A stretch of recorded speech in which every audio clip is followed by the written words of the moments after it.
ஒடுக்கப்பட்டவர்கள் சார்பாக கேட்கிறேன் உரிமை, அடைக்கப்பட்டவர்கள் சார்பாக கேட்கிறேன் உரிமை, ஒடுக்கப்பட்டவர்கள். வணக்கம். பேச்சுரிமை சேனலோடு தொடர்ந்து பயணித்துக் கொண்டிருக்கின்ற நண்பர்கள் அனைவரையும் வரவேற்கிறேன். நேற்று நாம் வெளியிட்ட ஒரு காணொளி, பாலஸ்தீன இஸ்ரேல் பிரச்சனை சம்பந்தமாக வெளியிட்ட அந்த காணொளியில கொஞ்ச நேரம் ஒரு 2 மணி நேரத்தில் அவங்க யூடியூப் நிறுவனம் அந்த காணொலியை டெலீட் பண்ணிட்டாங்க. அதற்கு ஒரு மெயில் அனுப்பியிருந்தாங்க.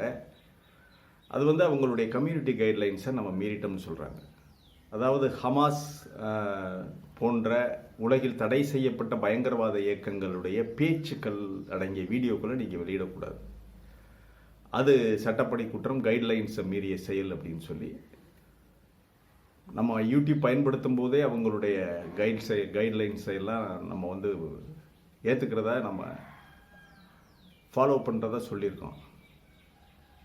அண்ட் இப்போ யூடியூப் என்பது they are the one who give us this wonderful great opportunity to interact with the people, so we have to accept their rules and regulations.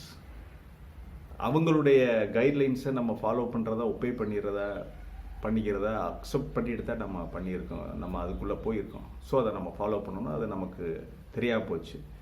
மீண்டும் இந்த தவறு நிகழாமல் நாம் பார்த்துக்கொள்வோம்.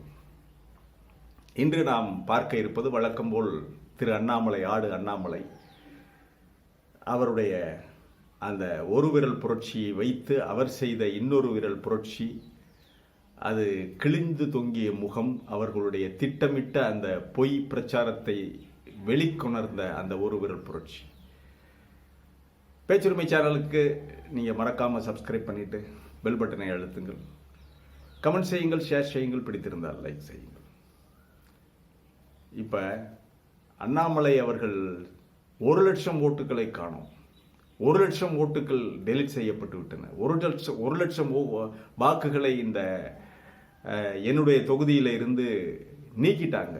எல்லாம் பாரதிய ஜனதா கட்சி ஓட்டு, எல்லாம் இந்துத்துவா ஓட்டுன்னு சொல்லி அலர்னார். அதற்கு சப்போர்ட் பண்ற விதமாக என்னுடைய ஓட்டை காணோம் என்று ஒரு 10-15 பேர் அட்டைகளை பிடித்து கொண்டு நின்றாங்க.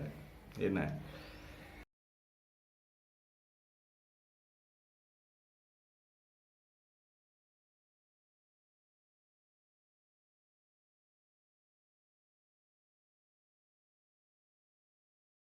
இப்ப ஒரு விரல் புரட்சின்னு சொல்றது ஒரு மகத்தான சொல். இப்போ ஒரு விரல் புரட்சி, உலகின் மாபெரும் ஜனநாயக கடமையை ஆற்றிவிட்டேன்னு சொல்றதுக்கு இந்த ஒரு விரலை காட்டுவோம். வெற்றி பெற்றுவதுன்னா இந்த கை விரலை, இந்த கட்டை விரலை உயர்த்தி காட்டுறது. அண்ணா போன்ற தலைவர்கள் இப்படி காட்டுவாங்க: ஒரு வழியில் செல், நேர்மையான பாதையில் செல், கடமை, கண்ணியம், கட்டுப்பாடு, இப்படி மிகச்சிறந்த தத்துவார்த்தங்களை, கொள்கைகளை, இதையெல்லாம் சுட்டி காட்டுவதற்கு ஒரு அடையாள சின்னமாக இந்த ஒரு விரல் இருக்கும். ஆனால் இந்த ஒரு விரல் ஒருத்தன் முகத்திரையை கிழிக்கிறதுக்கு இந்த ஒரு விரல் பயன்பட்டது என்றால் உலகத்திலேயே அது ஒரே ஆள் அண்ணாமலை தாயா. இந்த ஒரு விரல்ல வச்ச மைய தெரியாம அசிங்கப்பட்டு நிக்கிறீங்க பாருங்க. ஒரு விரலை வைத்து தம்ஸ் அப் காட்டலாம், ஒரு விரலை சுட்டி காட்டுகின்ற பொழுது அதனுடைய தோற்றமே வேற, அந்த சிம்பல் வேற. அந்த சிம்பல் உலகிற்கு வழிகாட்டுகிற சிம்பல், ஆனா உன் முகத்திரையை கிழிக்கிற சிம்பலா போச்சு இந்த ஒரு விரல், மைய வச்ச விரல். பாருங்க அந்த போட்டோ, அது கூட தெரியாம கொண்டாந்து நிப்பாட்டி வச்சிருக்காங்க. இவங்களும் மனசாட்சி இல்லாம நிக்கிறானுங்க பாருங்க. படிச்சவங்க என்ன இல்லை வீட்டில், உங்களுக்கு படிச்சவங்க, வேலைக்கு போறீங்க, சொகுசான வாழ்க்கை, தலதலன்னு இருக்கீங்க. வெள்ளையர்னு இருக்கிற ஆளுகளை கூட்டி கொண்டாந்து வச்சு நிப்பாட்டினா அப்ப கருப்பு மை தெரியாதா? விரல்ல இருக்கிற கருப்பு மை. இப்ப ஒரு வீட்டில் ஒரு தகப்பங்காரன் என்ன பண்றேன், வெளியில ஏதோ தப்பு பண்ணிட்டு திருட்டு ஓடியாந்து பையன்கிட்ட, டே நான் அந்த குதிரைக்குள்ள ஒளிஞ்சுக்கிறேன், யாரும் கேட்டா எனக்கு தெரியாதுன்னு சொல்லிடு, இல்ல பார்க்கலைன்னு சொல்லிடு அப்படின்னு சொல்லி குதிரைக்குள்ள போய் ஒளிஞ்சுக்கிறான். குதிரை என்பது பழைய காலத்தில், இப்போ உள்ளவங்களுக்கு தெரியாது, 100 படி 200 படி கொட்டி வைக்கிற, நெல் கொட்டி வைக்கிற மண்ணால் செய்யப்பட்ட ஒரு பெரிய பெரிய பானை. அதுக்குள்ளே போய் ஒளிஞ்சுக்கிட்டான். கொஞ்ச நேரத்தில் வந்தான், போலீஸ் வந்தான், கேட்டான், எங்கடா உங்க அப்பா, எங்கடா எங்கிட்ட ஒரு ஆள் வந்தாரா என்ன? எங்கள் அப்பா குதிரைக்குள்ள இல்லைன்னா கரெக்டாக குதிரையில் போய் எடுத்து தூக்கிட்டு போயிட்டான். அதே மாதிரி உலகத்திலேயே பொய் சொல்றதுக்கு போட்டி வச்சாங்க ராஜாக்கள் பழைய காலத்தில். எவன் நல்ல பொய் சொல்கிறான், பெரிய பொய் சொல்கிறான் அப்படின்னு சொல்லி. அண்ணாமலை அந்த காலத்தில் இருந்திருந்தா கண்டிப்பாக இவர் அந்த வாய்ப்பை வென்றிருப்பார். ராஜா கிட்ட பரிசு வாங்குகிற கேரக்டர் தான் அண்ணாமலை. உலகத்திலேயே மிகப்பெரிய பொய் சொல்லக்கூடியவர். உங்களால் ஜெயிக்க முடியாது, என்ன தோல்வியை ஒத்துக்கிட்டு போக வேண்டியதானே. ஏன் இந்த பில்டப்பு, ஏன் இந்த அட்டகாசம், ஆரவாரம்? டெய்லி பத்திரிகையாளர்களை சந்திச்சு டெய்லி நான் அப்படி ஜெயிச்சிருவேன் இப்படி ஜெயிச்சிருவேன். அறுக்க மாட்டாதவன் இடுப்பில் 54 அருவாளாம். அதே மாதிரி ஆட தெரியாதவன் தெருக்கோணல்னு சொன்னாலாம். அந்த மாதிரி கதையா இவருடைய கதை நாரி போச்சு. ஆனால் இதில் ஒரு கிடைத்திருக்கிற ஒரு செய்தி என்னன்னா, இந்த கும்பல் எந்த எல்லைக்கு வேண்டுமானாலும் வெற்றிக்காக தங்களுடைய கட்சி, தங்களுடைய இந்துத்துவ சங்கி கும்பல் வெற்றியடைய வேண்டும் என்பதற்காக எந்த எல்லைக்கு வேண்டுமானாலும் செல்வார்கள் என்பதற்கு ஒரு உதாரணம் தான் இது. நம்ம பிராமணர்களில் எல்லாரையும் சொல்லலை, 90% நல்லவர்கள் இருக்கிறார்கள். அதில் ஒரு 10% எப்படி இருக்கு பாருங்க. இந்த கிழவன்லாம் வேலை அந்த ஆள்லாம் இந்த வயசில் வரலாம், பொய் சொல்கிறதுக்கு வரலாமா? நட்ட நடு ரோட்டில் வந்து நின்றுக்கிட்டு பொய் சொல்கிறாங்களே, பொய் சொல்கிறதுக்கு வரலாமா? மக்கள் பார்க்கிற பொது வெளியில் வந்து பொய் சொல்லலாமா? பொய்மையும் புரை தீர்த்த வாய்மை இடத்துங்கிருக்கார் வள்ளுவர். ஒரு மனிதனை காப்பாற்றுறதுக்கு பொய் சொல்லலாம். ஆனால் தேர்தலில் வெற்றி பெற வேண்டும் என்பதற்காக, குழப்பம் நடத்த வேண்டும் என்பதற்காக பொய் சொல்லலாமா? எவ்வளவு நல்ல நல்ல குடும்பத்தை சேர்ந்தவங்கெல்லாம் வந்து நின்று பொய் சொல்லி மாட்டிக்கிட்டாங்க. அதில் பாருங்க, ஒருத்தங்கூட கருப்பானவன் கிடையாது, உழைக்கும் ஒருக்கும் கிடையாது.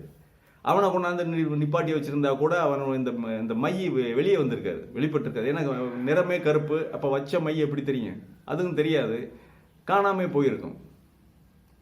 ஆனால் இவங்க கூப்பிட்டுருப்பாங்க சார், கூப்பிட்டுருப்பாங்க. அவன் என்ன தெரியுமா சொல்லியிருப்பான்? 200 ரூபா பிரியாணி, குவார்ட்டர் எல்லாம் தர்ற. மோடி வந்தார், கூப்பிட்டா நான் வந்தேன், வந்து நின்று நீ கையை காட்ட சொன்னா கையை காட்டினேன். ஏன் நான் எனக்கு பிடிச்ச கட்சிக்கு நான் ஓட்டு போட்டேன். ஆனால் மோடி வர்றாருன்னு சொல்லி என்னை பணம் கொடுத்து கூட்டிகிட்டு போனால் நீ கொடுத்த காசுக்கு வேலை செய்ய வந்து நின்றேன். ஆனால் இந்த மாதிரி பித்தலாட்டம், பொய், என்ன ஓட்டு போட்டுட்டு போடலைன்னு வந்து சொல்கிற பொய்க்கு, பித்தலாட்டத்துக்கு, உன்னுடைய நாடகத்துக்கெல்லாம் நான் வர முடியாதியா. பணம் கொடுக்குற, வர சொல்கிற, அங்கே வந்து கூட்டம் காட்ட சொல்கிற, அது வர்றேன், அது ஓகே சரி. ஆனால் மனசாட்சி அடகு வச்சுட்டு பொய்ய வந்து பட்டப்பகலில் பொய்ய நடுத்தெருவில் நடு வீதியில் மக்கள் மத்தியில் வந்து நின்று எங்களால் பொய் சொல்ல முடியாது என்று இந்த உழைக்கும் வர்க்கம் மறுத்திருக்கும். அதனால தான் இவங்க தேடி தேடி பார்த்துருக்காங்க, தேடி அலைஞ்சிருக்காங்க. பொய் சொல்லுவதற்காக, என்ன பொய் சொல்லுவதற்காக, பொய்யை நடு ரோட்டிலே நின்று சொல்லுவதற்காக, பொய்யை நடுத்தெருவிலே நின்று சொல்லுவதற்காக உழைக்கும் வர்க்கத்தை அணுகி இருக்கிறார்கள். கருப்பான மனிதர்களை தேடி இருக்கிறார்கள், வலைவீசி தேடி இருக்கிறார்கள். யாருமே வரல. கடைசியா வந்து மாட்டினது அந்த வர்க்கம். உட்கார்ந்து சாப்பிட்றாங்கல்ல, அவங்க தான் வந்து நின்று காட்டி, இவர்கள் வந்ததால் நமக்கும் குட்டு வெளிப்பட்டு போய்விட்டது, உண்மை வெளிப்பட்டு விட்டது. எத்தனை நாள் பொய் சொல்லுவீங்க? உங்களுடைய பல நாள் பொய்யும் ஒரு நாள் அம்பலத்தில் ஏறிவிட்டது. பல நாள் திருடன் ஒரு நாள் அகப்படுவான் என்ற கதையாக அசிங்கப்பட்டு நிற்கிறார் அண்ணாமலை. 4 நாட்களாக வெளியே தலை காட்டவில்லை. இனி என்னடா ஊர் அடங்கிருச்சான்னு பார்த்து ஏதாவது ஒரு விஷயத்துல வெளியே வருவார். நன்றி அண்ணாமலை, உங்களுடைய இத்தனை நாள் பொய்ய, இத்தனை நாள் பித்தலாட்டத்தை ஒரு விஷயத்தில் வெளிக்காட்டிடுங்க. வாங்க, எங்களுக்கும் பொழுது போகல. அடுத்து என்ன பொய், அடுத்து என்ன ஆர்ப்பாட்டம் தம்பட்டம் அடிக்க போறீங்களோ வந்து சொல்லுங்க. மீண்டும் ஒரு காணொளியிலே சந்திப்போம். இது வாய்ஸ் ஆஃப் தமிழ் வழங்கும் பேச்சுரிமை சேனலை சப்ஸ்கிரைப் பண்ணிட்டு மறக்காம பெல் பட்டனை அழுத்துங்கள். கமெண்ட் செய்யுங்கள், ஷேர் செய்யுங்கள், பிடித்திருந்தால் லைக் செய்யுங்கள். நன்றி, வணக்கம்.